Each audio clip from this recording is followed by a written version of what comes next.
Three people enter your life. One remembers every detail you share.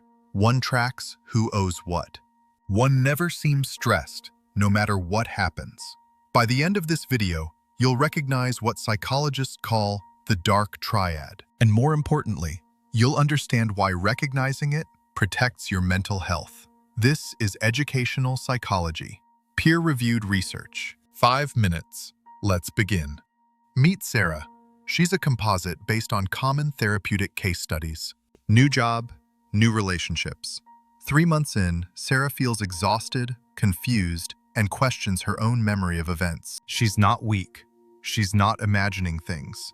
She's encountered 3 distinct behavioral patterns that researchers at the University of Texas, the Journal of Personality, and multiple peer-reviewed studies have documented extensively. The dark triad isn't a diagnosis. It's a research framework, and understanding it changes how you interpret behavior. First, narcissistic traits. Clinical definition from the DSM-5-TR. A pervasive pattern of grandiosity, a need for admiration, and lack of empathy. But here's what research actually shows. A 2022 study in the Journal of Personality identified 2 presentations: grandiose narcissism, overt confidence, attention-seeking; vulnerable narcissism, hypersensitivity to criticism, passive-aggressive control, using victimhood as leverage. The key insight for your mental health: narcissistic traits exist on a spectrum. The person showing some patterns hasn't necessarily received a clinical diagnosis, which only a licensed psychologist or psychiatrist can provide. What you can observe. Notice responses to your boundaries. Healthy negotiation versus punishment. Silent treatment. Guilt induction. Rage that appears when you simply say no. These are behavioral patterns, documented in research, worth noting in your own relationships. Second, Machiavellian traits. Named after political philosopher Niccolo Machiavelli, this cluster involves strategic calculation, cynical worldview, and long-term planning. Research from 2019 meta-analyses shows something critical.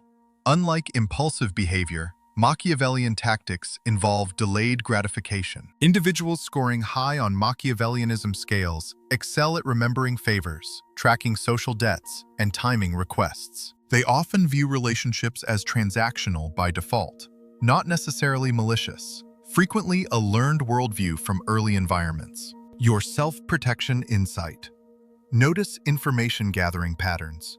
Do they ask about your resources and connections before showing interest in your preferences or emotions? Asymmetry in curiosity is a behavioral pattern, not a diagnosis. Third, psychopathic traits. Critical clarification.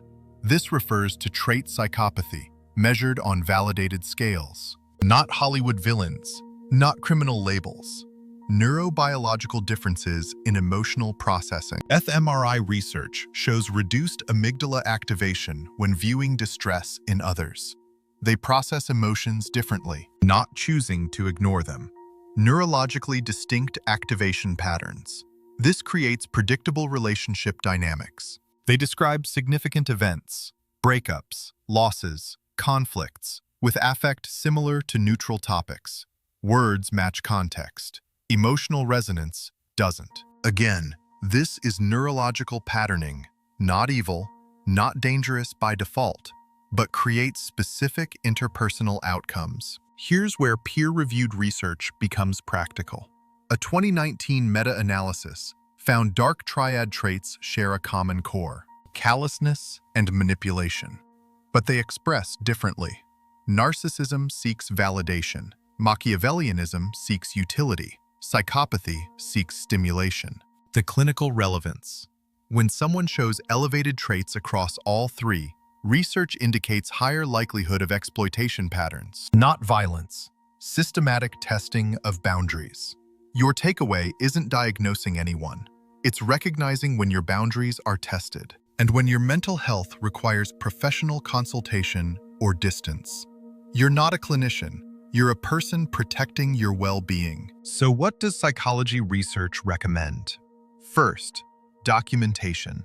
Studies on gaslighting show that manipulators rewrite history. Neutral records anchor you to observable facts. Second, the gray rock method, developed by therapists. Brief responses. No emotional reactions. No engagement with provocation. Not punishment. Self-protection through boredom. Third, professional consultation. If you recognize these patterns, a licensed therapist provides personalized strategies. This video is educational content, not therapy. Your mental health is the priority, not understanding them, protecting you. This was the framework. The next video breaks down specific behavioral tactics, so you can recognize them as behaviors, not labels. Educational content, peer-reviewed sources. Sarah from our case study didn't defeat anyone.